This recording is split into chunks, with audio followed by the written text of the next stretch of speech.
விஜய் அவர்கள் கட்சி ஆரம்பிச்சு 2 வருஷத்துல முதலமைச்சர் ஆயிட்டார். பக்கத்து ஸ்டேட்ல பாத்தீங்கன்னா, ஆந்திராவை சேர்ந்த பவன் கல்யாண் அவரே பொறாமையில பொங்கி வடிவு செய்றாரு.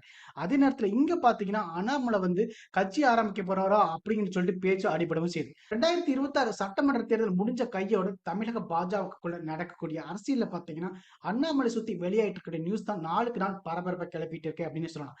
ஏன்னா அண்ணாமலை புதுசா தனி கட்சி ஆரம்பிக்க போறாரோ, பாஜகவை விட்டு விலக போறாரோ அப்படின்னு சொல்லிட்டு நியூஸ் நாளுக்கு நாள் சோசியல் மீடியால பயங்கரமா வைரல் ஆயிட்டே இருக்கு. அதுலயும் கொள்கை, கொடி, சின்னம்னு எல்லாமே ரெடி ஆகி சோசியல் மீடியால இப்ப வைரல் ஆயிட்டு இருக்கு. அப்படி என்னதான் நடக்குது தமிழக பாஜகவுக்குள்ள? உண்மையாவே பாத்தீங்கன்னா, அண்ணாமலை பாஜக விட்டு விலக போறாரா? அண்ணாமலையுடைய அடுத்த பிளான் என்ன? தனி கட்சி ஆரம்பிக்க போறாரா? வாங்க இந்த வீடியோல நம்ம டீட்டெயிலா பார்க்க போலாம். தமிழ்நாட்டுல பாஜகவை ஒரு முக்கியமான கட்சியா மாத்துனதுல அண்ணாமலைக்கு ஒரு மிகப்பெரிய பங்கு இருக்கு அப்படின்னே சொல்லலாம்.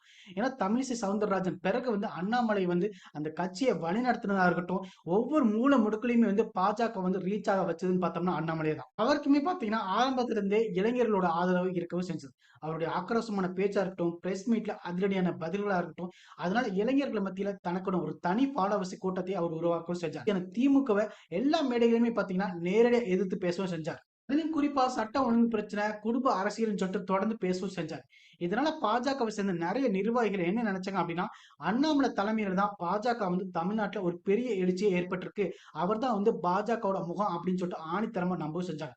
ஆனா 2026 சட்டமன்ற தேர்தல் நெருங்கினப்போ டெல்லியில இருக்கக்கூடிய பாஜக தேசிய தலைமை ஒரு கணக்கு போடவும் செஞ்சது. அப்படி என்ன நினைச்சாங்கன்னா, தமிழ்நாட்டுல ஜெயிக்கணும்னா அதிமுக கூட்டணி ரொம்ப முக்கியம் அப்படிங்கிற மாதிரி நினைச்சாங்க. ஆனா அதிமுக ஏற்கனவே கடுமையா விமர்சிக்கவும் செஞ்சிருந்தாரு அண்ணாமலை.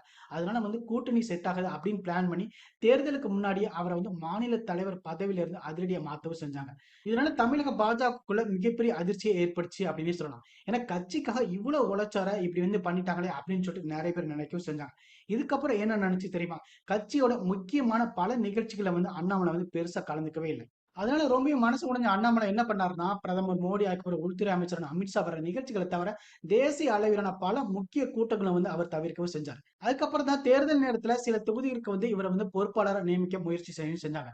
ஆனா அதை ஏற்க மறுத்துட்டார். இருந்தாலுமே பாத்தீங்கன்னா, கட்சிக்காக மாநிலம் முழுக்க பாத்தீங்கன்னா, நிறைய தொகுதியில இவர் தீவிரமா பிரச்சாரம் செஞ்சு அவருடைய கடமையை செய்யவும் செஞ்சார். ஆனா தேர்தல் முடிவுகள் வந்தப்போ பாஜகவுக்கு மிகப்பெரிய ஏமாற்றம் தான் மிஞ்சவும் செஞ்சது. இந்த சட்டமன்ற தேர்தலில் பிஜேபிக்கு படுதோல்வி சந்திக்க செஞ்சு அதனால அண்ணாமலை ஆதரவாளர்கள் என்ன சொன்னாங்கன்னா, அண்ணாமலை ஓரம் கட்டினாலதான் பாஜக இந்த அளவுக்கு மோசமான தோல்வியே காரணம் அப்படிங்கிற மாதிரி எல்லாருமே பேசவும் செஞ்சாங்க. இப்படி இருக்கும்போது அண்ணாமலை தனியா கட்சி தொடங்கணும் அப்படின்னு சொல்லிட்டு அவருடைய ஆதரவாளர்கள் சோசியல் மீடியால மிகப்பெரிய வைரல் ஆக்கிட்டு இருக்காங்க. சும்மா வாய் வார்த்தையா மட்டும் சொல்லாம ஒரு படி மேல போய் புதிய கட்சிக்கான பெயர், கொடி, கொள்கை, சின்னம் எல்லாத்தையுமே டிசைன் பண்ணி நெட்ல வைரல் ஆக்கிட்டு இருக்காங்க. சரி, கட்சியோடைய பேர் என்ன அப்படின்னு பார்க்கும்போது புதிய தமிழகம் ஜனதா கட்சி. சரி, அதுக்கு அடுத்ததா கொடியோட கலர் அப்படின்னு பார்க்கும்போது ஆரஞ்சு, வெள்ளை, பச்சை. இது நம்ம தேசிய கொடி கலர் தானே. இந்த 3 கலர் பார்டருக்கு நடுவுல ஒரு வட்ட வடிவத்துக்குள்ள நம்ம அண்ணாமலையுடைய இருக்க உருவப்படம் கம்பீரமா இடம்பெறவும் செஞ்சிருக்காங்க. அது மட்டும் இல்லைங்க, இந்த சோசியல் மீடியா போஸ்டர்ல பாத்தீங்கன்னா, அந்த புதிய தமிழகம் ஜனதா கட்சியுடைய நோக்கம் என்ன, உறுப்பினர் சேர்க்கை தகுதி, அப்புறம் அவங்களுடைய இலக்கு, கொள்கைன்னு சொல்லிட்டு ஒரு பெரிய லிஸ்டே ரிலீஸ் பண்ணவும் செஞ்சிருக்காங்க. சரி, அதுல என்னென்ன வாக்குறுதிகள் இருக்கு தெரியுமா? முதல்ல ஊழலற்ற நிர்வாகம், இளைஞர்களுக்கான வேலை வாய்ப்பு, பெண்கள் பாதுகாப்பு, அதுக்கப்புறம் விவசாயிகளுக்கு நேரடி ஆதரவு, அரசு பள்ளிகள் மற்றும் மருத்துவமனைகள் மேம்பாடு, உள்ளாட்சி அமைப்புகளுக்கு கூடுதல் அதிகாரம் மற்றும் புதிய தொழில் முதலீடுகள் அப்படின்னு சொல்லிட்டு லிஸ்ட் போய்கிட்டே இருக்குது. இதையெல்லாம் பார்க்கும்போது விஜய் அவர்களுடைய பாணியிலே பாத்தீங்கன்னா, இங்க அண்ணாமலையும் கட்சியை பிளான் பண்றாரோ அப்படிங்கிற மாதிரி தெரிஞ்சது. இப்ப இருக்கக்கூடிய மிகப்பெரிய ட்விஸ்ட் என்ன அப்படின்னு பார்க்கும்போது, இவ்வளவு விஷயங்கள் சோசியல் மீடியால தீவிரமா போயிட்டு இருக்கு. இது குறித்து பாத்தீங்கன்னா, அண்ணாமலை தரப்புல இருந்து எந்த ஒரு பதிலுமே வரவும் செய்யல. ஏற்கனவே வெறுப்புல இருக்கிற அண்ணாமலை கட்சி ஆரம்பிக்கிற முடிவுல தான் இருக்கிறாரோ என்னமோ. அப்படி அவர் தனி கட்சி ஆரம்பிச்சா அது தமிழ்நாட்டு அரசியல்ல என்ன மாதிரியான மாற்றங்களை ஏற்படுத்தும்? அதை பத்தி நீங்க என்ன நினைக்கிறீங்க அப்படிங்கறத கமெண்ட் பாக்ஸ்ல கமெண்ட் பண்ணுங்க.